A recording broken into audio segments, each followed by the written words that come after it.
Bismillahirrahmanirrahim. Assalamualaikum warahmatullahi wabarakatuh. Alhamdulillahirabbil alamin. Asyhadu alla ilaha illallah wa asyhadu anna Muhammadan abduhu wa rasuluh. Allahumma sholli ala Muhammad wa ala ali Muhammad amma ba'du. Alhamdulillah, bersyukur kita panjatkan kepada Allah Subhanahu wa taala yang sudah memberikan kita kesehatan, kewarasan, kesempatan untuk berkumpul di hari yang cerah ini. Pada hari ini kita akan mendengarkan pemaparan ataupun diseminasi dari salah satu calon guru penggerak tentang disiplin positif. Dari sini nanti teman-teman bisa berbagi disiplin positif seperti apa sih yang diinginkan, yang diharapkan supaya dalam teman-teman melaksanakan pembelajaran tercipta iklim-iklim kondusif, tercipta pembelajaran berdiferensiasi, tercipta pembelajaran yang kreasi, penuh dengan inovasi, sehingga tercapai profil pelajar Pancasila. Sehingga profil pelajar Pancasila itu bukan hanya sekedar hal yang ingin dicapai, tapi sudah masuk ke dalam karakternya anak-anak. Nah, di sini ada tugas Bapak Ibu guru dalam selalu berinovasi di kegiatan pembelajaran. Hari ini diseminasi akan disampaikan oleh Bapak Elfrida selaku calon guru penggerak angkatan 10. Maka mohon diperhatikan, didengarkan, tanyakan bagi Bapak Ibu yang belum jelas, agar dalam pelaksanaannya kita semua memperoleh pencerahan dan memperoleh kesepakatan bagaimana pelaksanaan yang terbaik. Demikian yang bisa saya sampaikan untuk pembukaan kali ini. Untuk selanjutnya silakan Pak Elfrida untuk mempersiapkan dan menyampaikan materi diseminasinya. Terima kasih. Assalamualaikum warahmatullahi wabarakatuh. Assalamualaikum warahmatullahi wabarakatuh. Waalaikumsalam warahmatullahi wabarakatuh. Ya, Bapak Ibu yang saya hormati, maaf hari ini saya mengganggu waktu Bapak Ibu untuk berdiseminasi. Kita akan mengimbaskan hasil dari CGP saya belajar CGP untuk saya imbaskan ke Bapak Ibu semuanya. Mohon maaf, nanti waktunya juga kita kurang lebih 1-2 jam. Kita akan bersama memaparkan tentang disiplin positif. Itu ya. Terima kasih sudah mau ke sini. Padahal ada jam mengajar ya Bapak Ibu ya.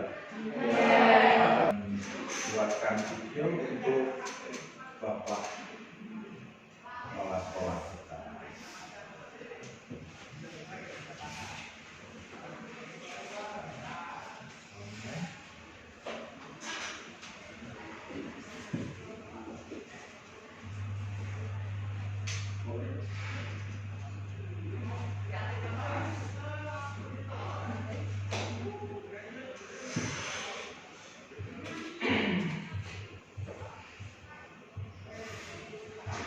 Termasuk ya kita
belum masuk ya Bapak Ibu ya.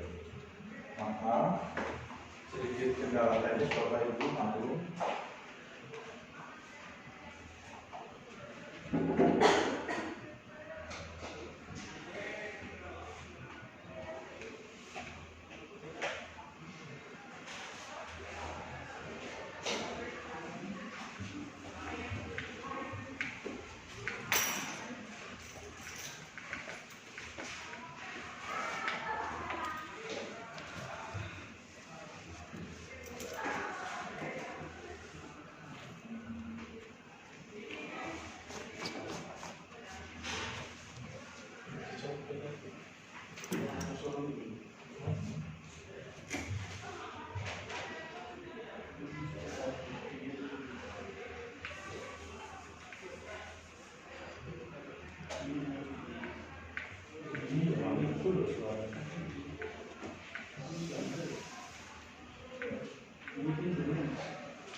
Ya mungkin ini maaf videonya tidak keluar suaranya.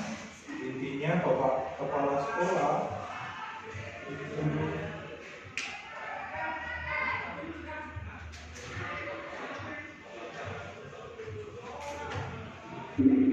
salah satu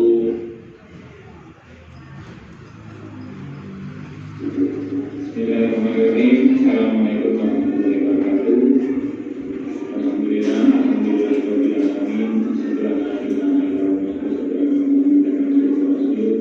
Allahumma sholli ala Muhammad wa ala ali Muhammad.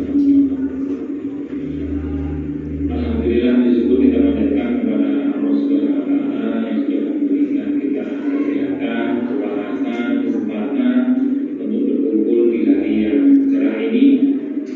Pada hari ini kita akan mendengarkan pemaparan ataupun diseminasi dari salah satu calon penggerak tentang disiplin positif. Dari sini nanti teman-teman bisa berbagi disiplin positif seperti apa sih yang diinginkan, yang diharapkan supaya dalam teman-teman melaksanakan pembelajaran tercipta iklim-iklim kondusif, tercipta pembelajaran berdiferensiasi, tercipta pembelajaran yang kreasi, penuh dengan inovasi, sehingga tercapai profil pelajar Pancasila. Sehingga profil pelajar Pancasila itu bukan hanya sekedar hal yang ingin dicapai, tapi sudah masuk ke dalam karakternya anak-anak. Nah, di sini ada tugas Bapak Ibu guru dalam selalu berinovasi di kegiatan pembelajaran. Nah, listriknya mati ini Bapak Ibu guru. Intinya adalah Bapak Kepala Sekolah sudah memberikan izin untuk saya untuk diseminasi ke Bapak Ibu guru mengenai disiplin positif di sekolah kita. Maaf ini laptop saya kalau listriknya mati Pak ya. Kendala teknis.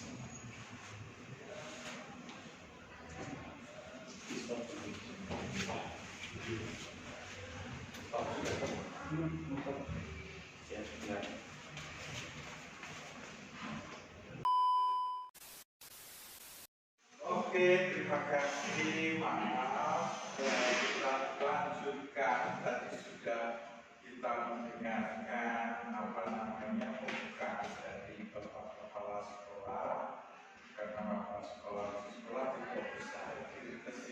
langsung. Jadi maaf ya Bapak Ibu ya. Kita berikutnya saya akan mengimbaskan itu budaya positif dari apa yang saya dapatkan dalam CGP. CGP itu ya saya mungkin Bapak Ibu akan jadi CGP di bulan yang akan datang nanti di angkatan berikutnya. Nah, ini saya yang mengawali untuk itu. Disiplin positif adalah kebajikan universal. Ketika mendengar kata disiplin, Bapak Ibu pastikan ada pikiran, wah, disiplin itu apa sih? Disiplin itu sesuatu yang mengerikan, harus menghukum anak atau segala macam.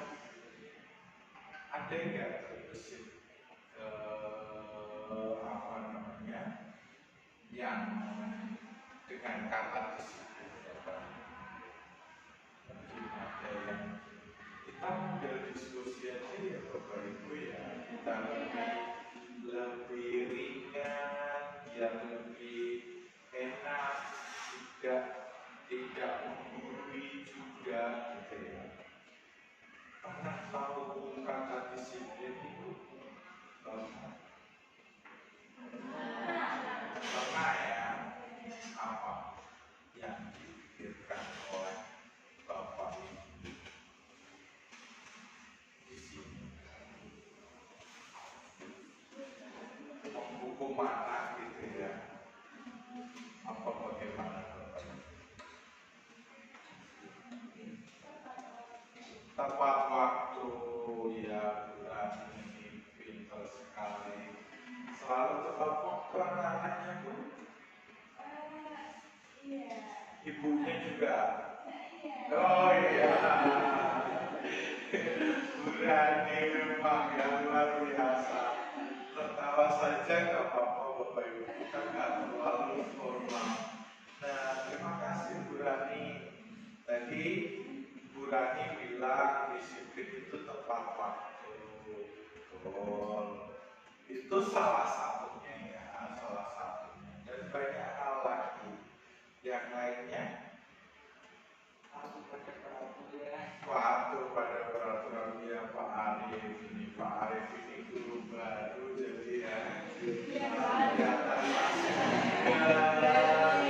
Masih fresh gitu ya. Ya, terima kasih Pak Arif. Mungkin karena badannya kecil jadi kelihatannya masih muda ya. Kalau saya badannya gede ya kayak gini ya, pastilah kelihatan tua ya. Gak apa-apa. Ya, terima kasih. Ya betul, disiplin itu adalah sesuatu peraturan yang sulit dihubungkan dengan itu.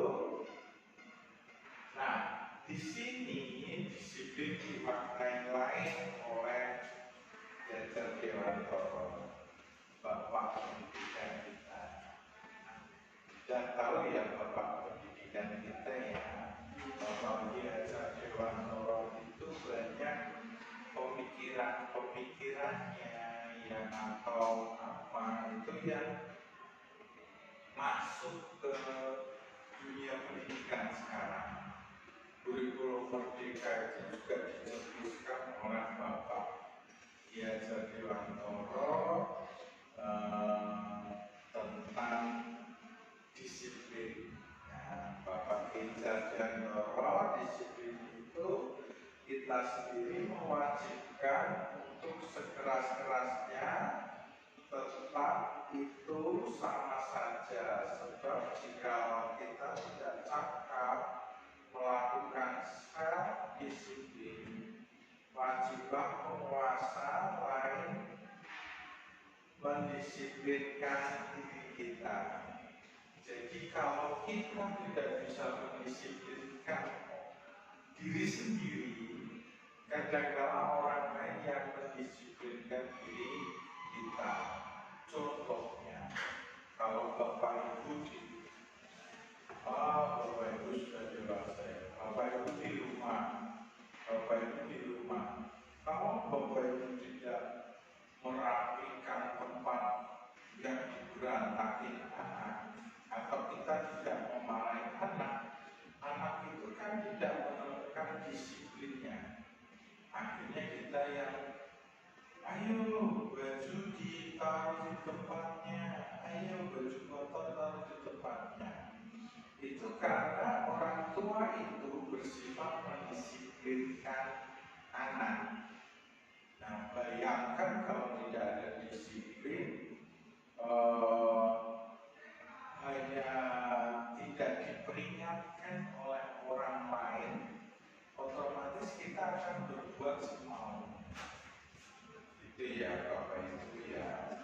Ini menurut Kiai Dewantoro, jadi kita peraturan Kristen itu harus dalam suasana yang merdeka, walaupun dalam rumah. Ayo, kamu harus datang tepat waktu, tapi anak usahakan anak tidak dalam keadaan tertekan Bapak Ibu. Misalnya Bapak Ibu pas mengajar gitu ya, Bapak Ibu masuk ke kelas walaupun mendisiplinkan dengan keyakinan kelas, datang tepat waktu, tapi Bapak Ibu tidak perlu untuk menghukum secara langsung.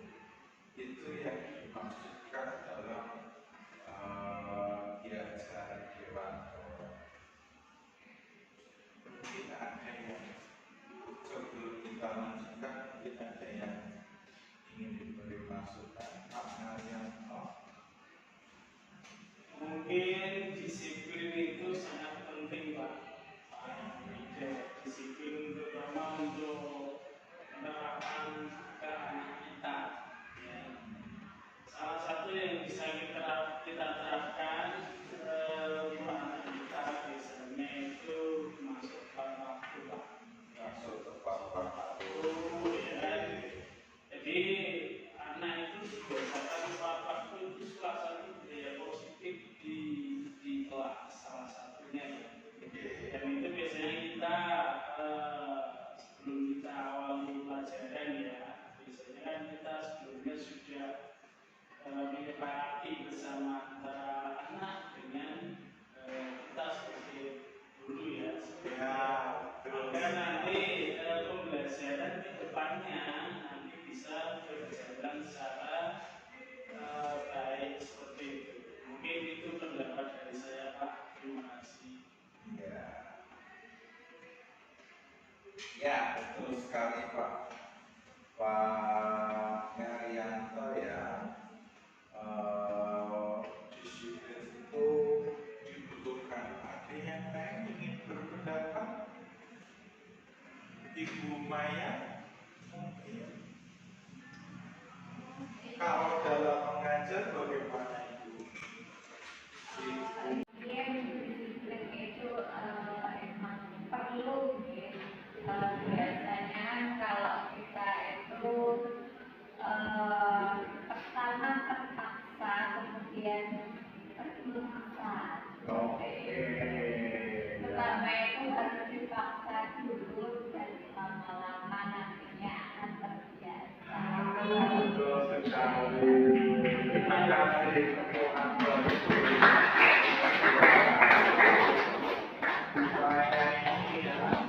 luar biasa sekali, walaupun kecil tapi semangatnya juga luar biasa. Oke, ya betul sekali semuanya. Itu kita bisa simpulkan sendiri bahwa disiplin itu kadang-kala tidak bisa diri sendiri, tapi kita juga membutuhkan orang lain. Biasanya orang yang lebih tua. Kalau mungkin anak-anak kita ketemunya dengan orang tua mereka atau di rumah. Nah, kalau di sekolah, rumah keduanya adalah kita. Di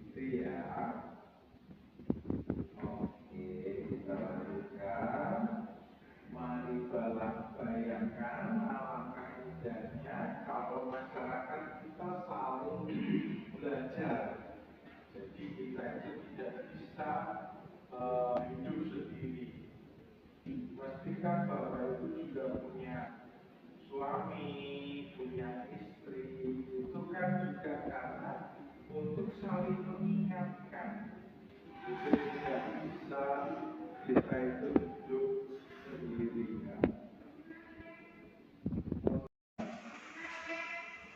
Untuk tanggung jawab senantiasa insan yang lebih dari sebelumnya. Oke. Nah, berikutnya profil. Oh maaf, kenapa nggak ngomong kalau ininya pas ya Bapak Ibu ya? Ngomong aja Bapak Ibu. Oh ya, sayanya keasikan ngomong ya. Jadinya Bapak Ibunya, memang Bapak Ibu itu luar biasa ya. Ya, terima kasih. Terus kita lanjutkan, kita di blog profil pelajar Pancasila. Profil pelajar Pancasila mungkin sebagian dari Bapak Ibu ada yang mengajar P5 ya. Ada yang mengajar P5? Ada, oke. Di sebagian ibu-ibu mungkin kayak Pak Haryanto karena guru produktif, dia tidak mengajar P5, termasuk saya pun tidak mengajar P5. Tapi untuk guru normatif dan adaptif biasanya ada P5. Nah, P5 itu masuk dalam profil pelajar Pancasila, yaitu beriman, bertakwa kepada Tuhan Yang Maha Esa dan berakhlak mulia. Itu yang pertama. Yang kedua mandiri, bernalar kritis, berkebinekaan global, bergotong royong dan kreatif. Itu yang ada di mungkin hal seperti ini sudah biasa ya Bapak Ibu ya. Bapak Ibu kan mungkin mengajar di P5 harus ada. Nah, nilai-nilai itu yang harus ditanamkan ke siswa. Nah, dan kalau kita di SMK jelaslah mandiri dan kreatif itu pasti, karena muridnya ada gede-gede. Kalau SD, SMP kan kita belum terlalu mandiri mungkin ya. Nah, lanjut. Nah, berikutnya ada nilai-nilai universal, kebajikan universal yang ada. Yang pertama itu kepercayaan kepada Tuhan. Ini maksudnya keyakinan wujud dari Tuhan sebagai pencipta alam, memenuhi segala ajaran. Ya, kalau dengan Tuhan pasti ya, karena kita manusia beragama. Bapak Ibu tentunya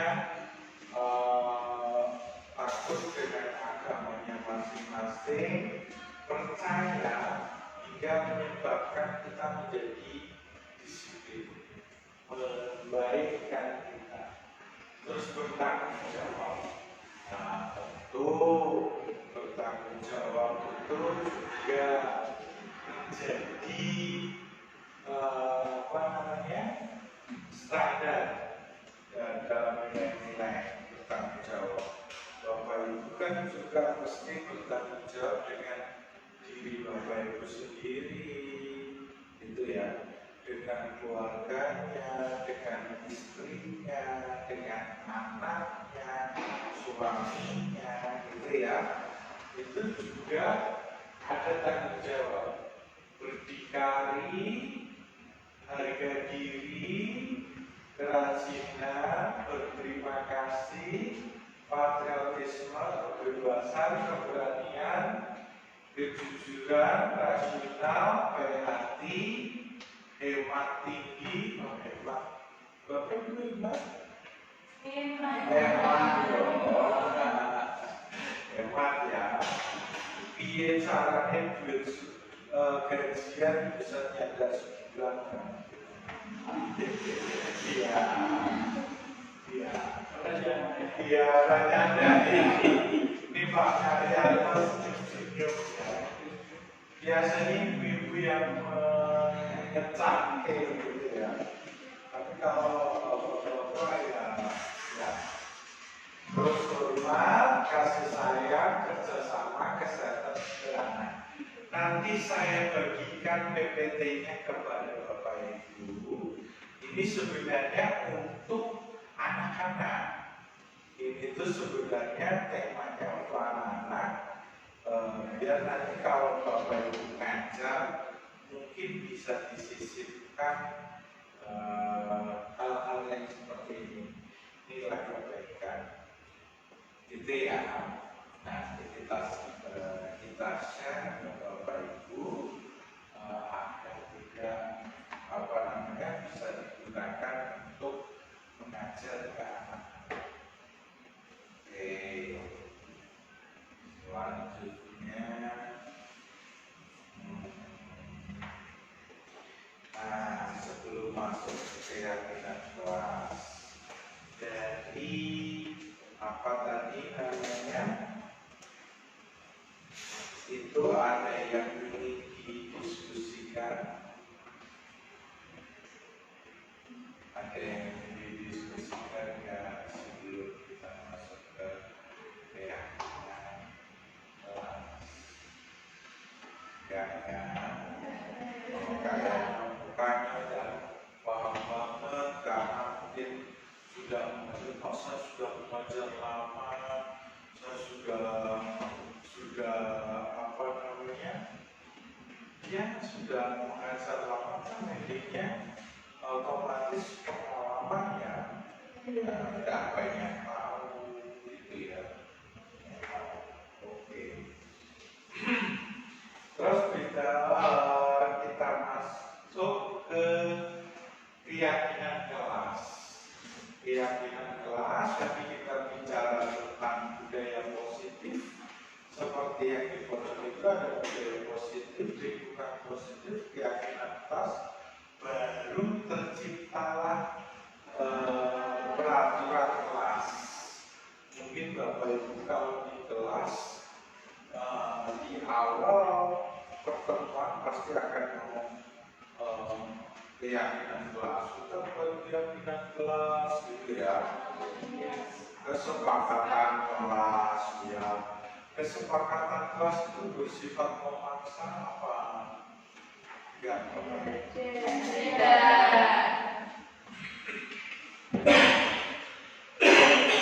Betul sekali. Tidak ya. Maaf saya sambil minum ya. Saya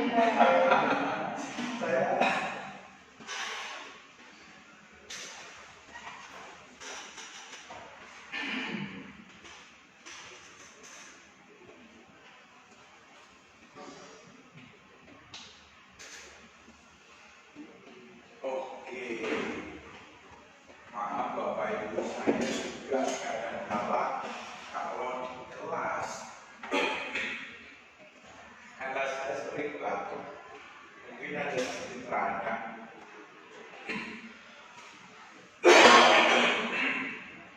Jadi biasanya saya kesepakatan kelas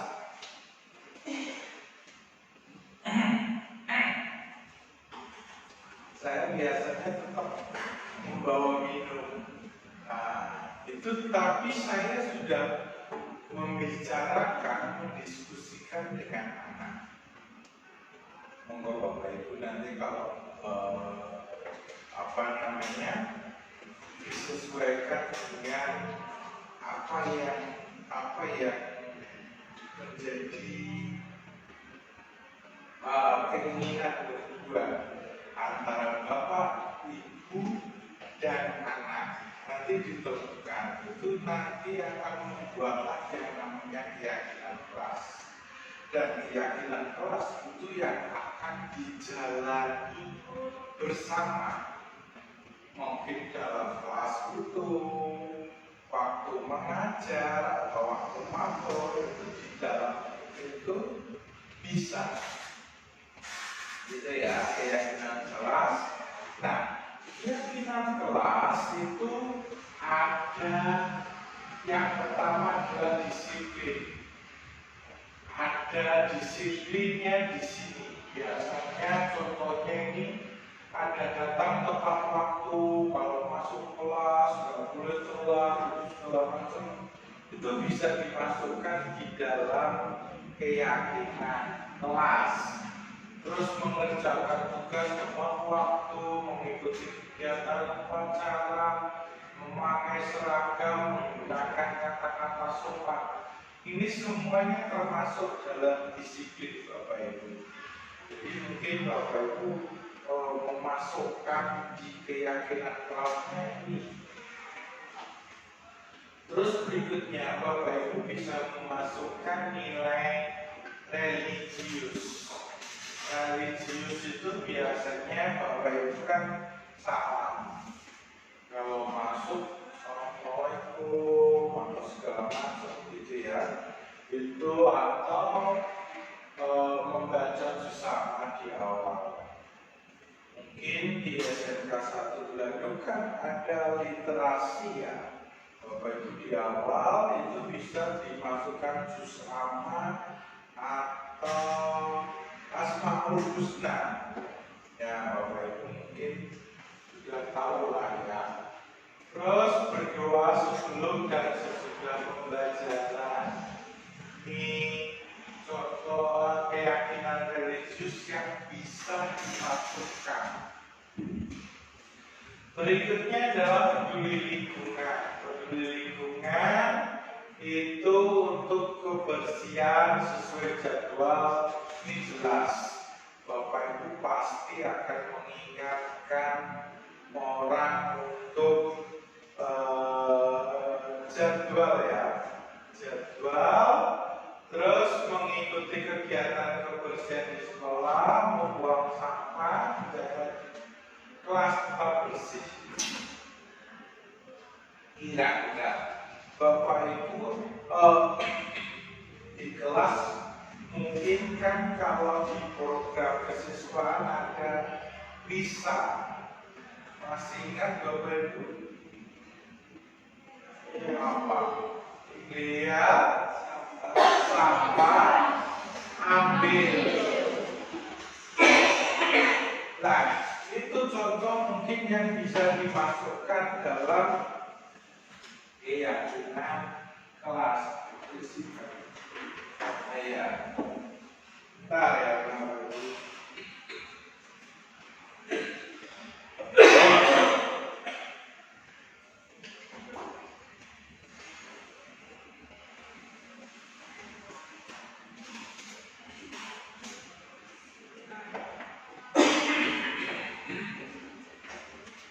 Itu bisa ya, bisa dimasukkan dalam keyakinan kelas. Terus berikutnya yang terakhir ada toleransi. Itu menghormati guru, menghormati teman, anti bullying. Itu semuanya bisa dimasukkan dalam toleransi. Contohnya, kalau saya di keyakinan kelas saya biasanya saya mengatakan di awal adalah pembelajaran untuk semua. Jadi nanti kalau saya bikin grup itu tidak ada acara pilih-pilih teman. Grupnya semuanya acak. Itu seperti saya, karena kadang-kala yang namanya anak-anak Bapak Ibu ya, anak-anak itu pemilih ini grup cantik, ini grup pintar gitu ya, dan mereka itu tidak mau disatukan. Kebanyakan anak-anak SMK itu seperti itu Bapak Ibu. Dan ini kalau grup nanti saya yang milih. Entah caranya bagaimana, saya pilih secara acak. Itu nanti pengaruhnya adalah Bapak Ibu, anak-anak itu bisa berkolaborasi dengan teman yang bukan satu circle-nya mungkin ya. Kalau anak-anak sering bilang itu circle, oh nah circle enggak. Padahal itu kalau grup yang kita bikin secara mereka akan milih sendiri, mereka mesti akan kayak. Nah, itu tidak jadi. Tapi kalau kita mimikkan, kita pakai mungkin misalnya teknik apa namanya, tahu Bono Soroko ya Bu ya. Bono Soroko itu ngomong muter gitu. Nanti kita bikin grup seperti itu atau bikin grup do re mi fa sol la si do re mi fa sol la si do re mi fa sol la si do. Nanti kita akan menemukan grup yang mereka ya tidak ya sedapatnya.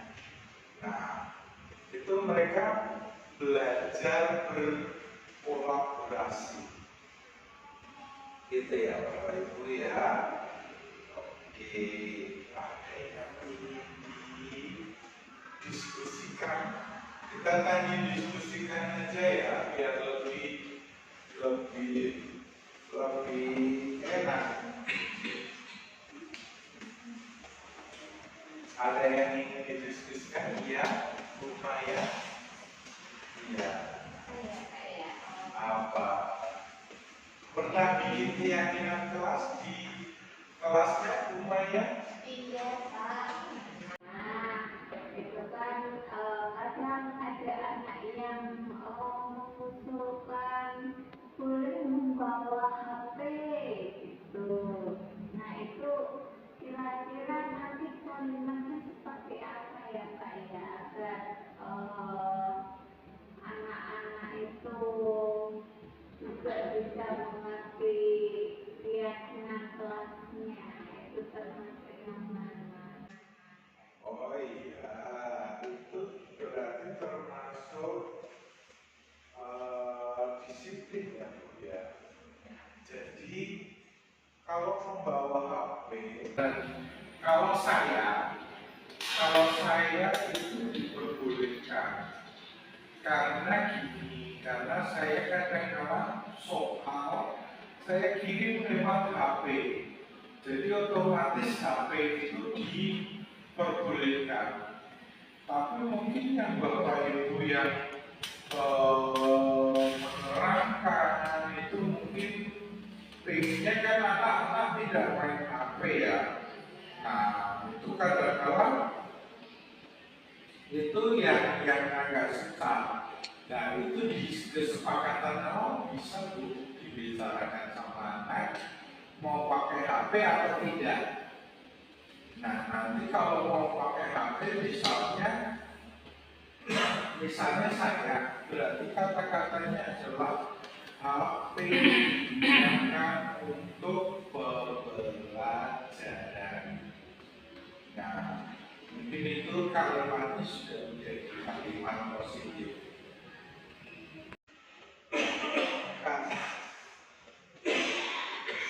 Karena kita juga tidak boleh menggunakan kata jangan dan tidak boleh ya. Oh. Ada lain? Ya. Bu Areta. Oh, cukup ya. Cukup. Nah, berikutnya kita ke teori motivasi, hukuman dan penghargaan dan restitusi.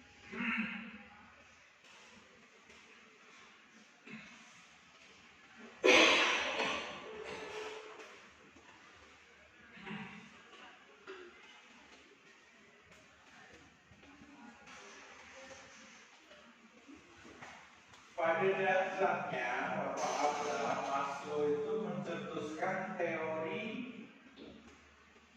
hierarki kebutuhan. Ada 5 kebutuhan dasar manusia.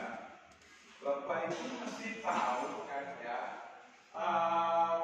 kira-kira orang itu butuhnya apa, manusia itu butuhnya apa yang pertama? Makan, ya kebutuhan pokok ya, makan, pakai baju, tempat tinggal, itu jelas kebutuhan pokok. Nah, ini kebutuhan pokok itu dia masuk ke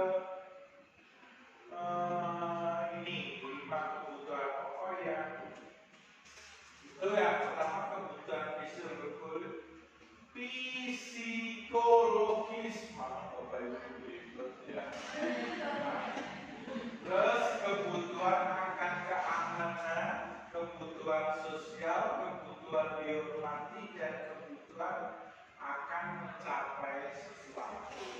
Ya, ini secara berarti dia secara psikologis ya, dia kebutuhannya makan minum itu kebutuhan dasar. Berikutnya ada kebutuhan untuk keamanan, dia harus merasa aman. Jadi anak-anak itu kan juga butuh aman. Nah, misalnya orang tua kalau di rumah, mungkin Bapak Ibu punya putra atau punya putri di rumah, anaknya kan enggak mesti kalian menjaganya ya biar aman, tidak lari-lari ke sana ke sana.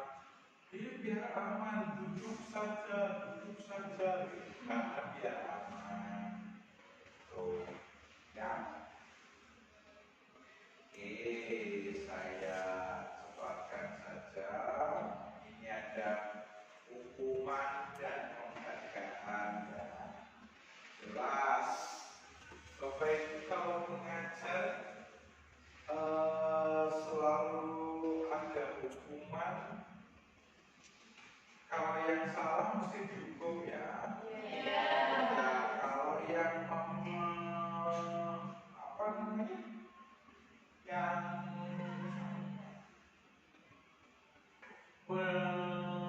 bagus biasanya diberi penghargaan. Dalam mengajar Bapak Ibu seperti itu? Seperti itu, oke. Ya, mungkin benar seperti itu. Hukuman dan penghargaan kita perlu juga memberikan apa namanya? Selain hukuman, kita juga memberikan penghargaan. Entah itu wujudnya kadang-kala yang kecil gitu ya, jajan, permen atau apa mungkin, terserah dari Bapak Ibu mau apa, atau hanya ucapan bagus, kamu pintar, kamu cerdas. Itu adalah salah satu penghargaan yang sebenarnya dibutuhkan anak didik kita, kita butuh. Ayo kamu sudah berhasil menjawab, kamu hebat, kamu pintar, teruskan pembelajaran. Itu juga dibutuhkan dalam pembelajaran Bapak Ibu ya. Berikutnya kita ke posisi kontrol guru. Guru itu ada di mana Bapak Ibu? Yang pertama itu sebagai penghukum, biasanya galak. Contohnya saya, gitu ya. Contohnya gitu ya. Itu biasanya mereka akan bicara dengan nada keras, verbal, ya dengan verbal. dengan nada keras itu menghukum. Kalau gurunya melangkah kayak gini ya di depan gerbang itu seperti itu, ada bapak ibu yang seperti itu? Ada ya. Itu posisi satu sebagai guru, sebagai penghukum. Terus membuat rasa bersalah. Biasanya ini harus mungkin ibu-ibu ini ya, ibu-ibu. Hai, kenapa kamu terlambat? Selamat datang. Itu ya, itu adalah sebenarnya membuat rasa bersalah. Anaknya, saya tahu, saya bagaimana. Itu posisi yang kedua, posisi guru yang kedua. Ini 5 jenis guru ya. Terus yang ketiga itu sebagai teman. Biasanya kita gitu ya. Gitu ya. Pernah nggak Bapak Ibu yang melakukan seperti itu? Pernah. Atau waktu dulu belajar sekolah, Bapak Ibu mengalami itu nggak? Waktu dulu sekolah di mana Bapak Ibu sekolah? SMK apa SMA?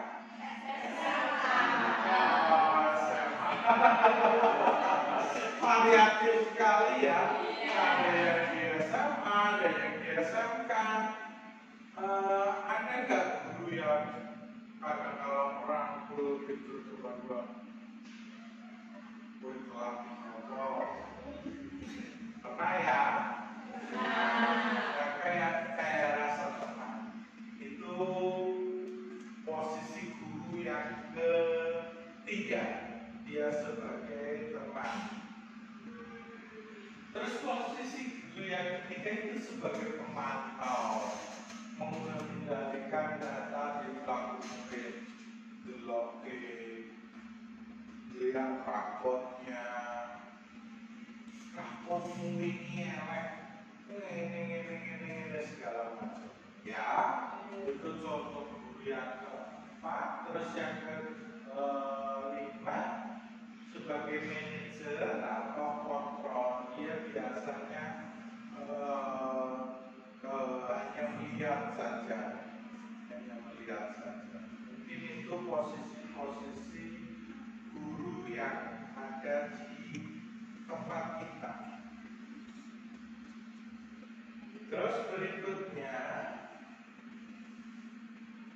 ini kebutuhan dasar manusia, itu kebutuhan bertahan hidup, kasih sayang dan rasa terima, penguasaan, kebebasan dan kesenangan. Misalnya, anak-anak kita itu sebenarnya punya keinginan untuk bebas. Pelajaran itu mesti tidak mau, ya. Nah, kan itu karena mereka punya kebutuhan dasar untuk bebas. Mereka itu pengen jalan-jalan, pengen bermake up, pengen jalan keluar gitu ya.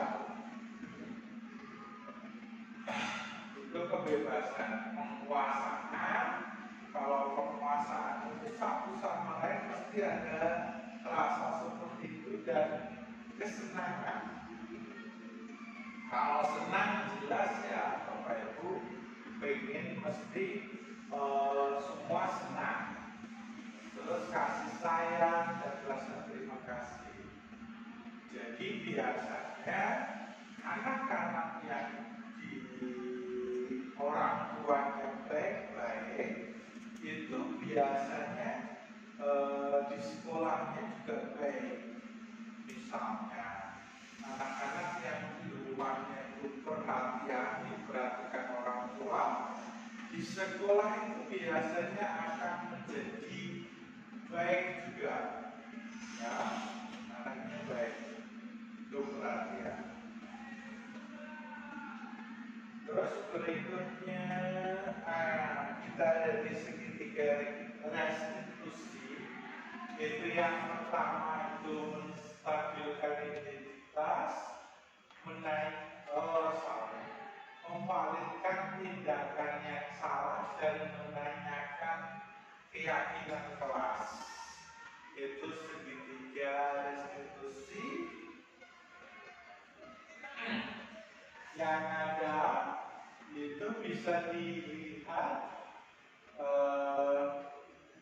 contohnya itu kamu tentunya punya alasan mengapa melakukan hal itu, ya itu contohnya. Terus adakah cara yang lebih efektif untuk mendapatkan apa yang kamu butuhkan? Setiap orang pasti pernah melakukan kesalahan. Terus keyakinan kelas apa saja yang telah kita sepakati? Kamu ingin menjadi orang seperti apa? Kamu bukan satu-satunya yang pernah melakukan itu. Itu contoh-contoh kalimat yang biasanya dan bisa kita gunakan sebagai segitiga restitusi. Jadi Bapak Ibu, kalau ada anak yang melakukan kesalahan, ada anak yang melakukan kesalahan, kita harus melakukan segitiga restitusi. Nah, segitiga restitusi ini sampai dengan menanyakan keyakinan kelas yang ada. Misalnya ada anak yang datang terlambat, padahal terus ditanyain kita, tanyakan dulu penyebabnya, tanyakan dulu apa alasannya, kenapa dia harus melakukan seperti itu. Nah, baru setelah itu kita tanyakan keyakinan kelas. Kamu ingat keyakinan kelas kita? Itu. Baru nanti kita akan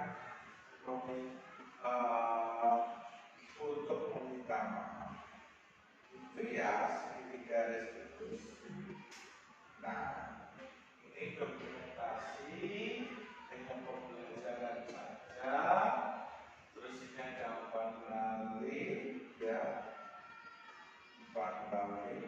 Dan mungkin Bapak Ibu ada yang ingin didiskusikan dari semua itu, dari disiplin positif yang saya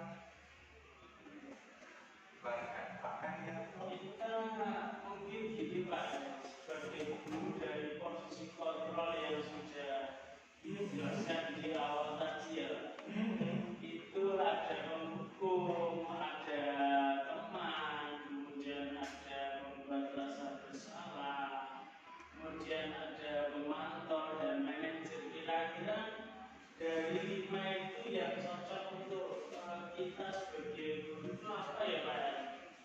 Mungkin itu Pak. Nah, yang cocok apa? Ya, yang bisa kita terapkan Pak. Ada lain yang bisa didiskusikan? Ada? Ini Pak Karyanto tadi bertanya, ini ada 5 posisi kontrol guru. Kira-kira kita sebagai guru yang paling cocok, yang paling enak, itu apa?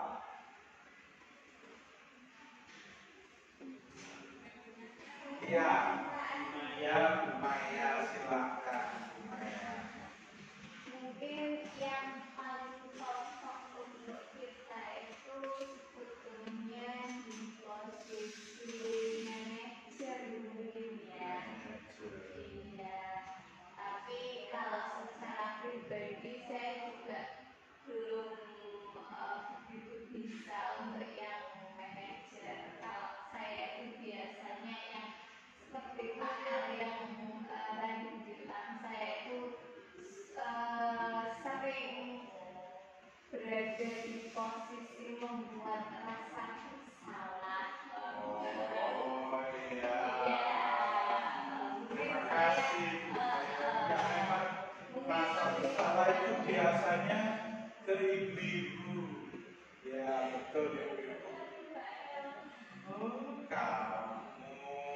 datangkan terlambat, kamu seragamnya. Itu biasanya memang ibu-ibu ya, ibu-ibu yang melakukannya karena untuk apa namanya, ya merasa bersalah. Sebenarnya semua boleh dilakukan sama Bapak Ibu. Jadi tidak ada yang baik dan terbaik karena kita akan mengkomparasinya semuanya. Kita bisa menggunakan semuanya, tidak harus di satu. Ini yang baik, ini yang baik. Karena memang kondisi anak juga berbeda-beda. Kondisi anak, kondisinya kita, kondisinya apa namanya,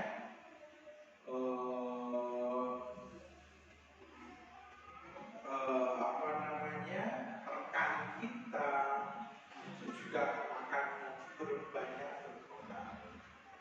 Itu mungkin jawaban dari saya ya Pak Karya. Ya, ada yang lain yang ingin menambahi? Cukup. Nilai semua kata-kata cukup ya. Ya. Mungkin karena apa namanya? Mungkin Bu Nabila ingin sudah jamnya mengajar ya Bu ya. Ya mungkin ya sudah kangen dengan anak-anak yang mengajar. Ya terima kasih. Mungkin itu yang bisa saya sampaikan. Saya hanya bisa berbagi demikian. Nanti kita bisa sambung lagi untuk prakteknya. Nanti kita akan sambil jalan Bapak Ibu, kita bareng-bareng, kita lakukan bersama, kita didik anak didik kita menjadi generasi penerus bangsa. Karena memang anak-anak kita itu mempunyai kompleksitas yang beragam. Kita sebagai pendidiklah yang kita sebagai pendidik yang akan memajukan anak didik kita itu untuk menjadi generasi yang luar biasa. Kita sebagai kontrol, kita sebagai orang ingat ya, Bapak Ibu tahu. Ingat sosul tulodo. Ingat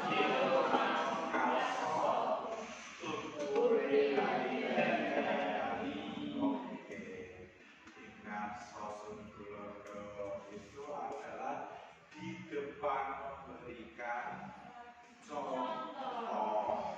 Ingat itu logo di depan memberikan contoh. Ingat kaso di tengah Madio, di tengah apa budede, ya ini budede ya, kayaknya fresh banget budede bukannya ya, Iya Pak. masih pagi ya, betul sekali. Di tengah memberikan apa budede, gak apa-apa menurut budede saja. Kalaupun salah, apa? Di tengah memberikan dorongan, ya motivasi, dorongan, ya terus di belakang juga memberikan dorongan. Itu saja mungkin yang bisa saya sampaikan. Selebihnya, wabillahi taufiq wal hidayah. Assalamualaikum.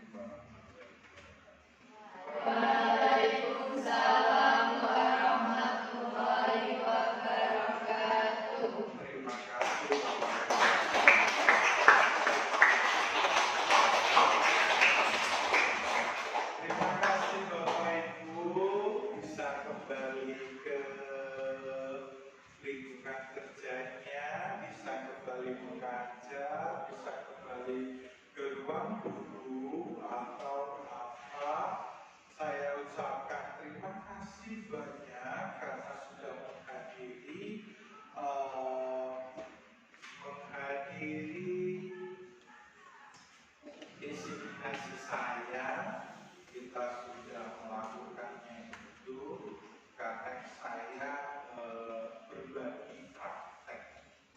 Nah, berbagi praktek semoga bermanfaat untuk Bapak Ibu sebagai bersama. Oke, monggo kalau Bapak Ibu ingin kembali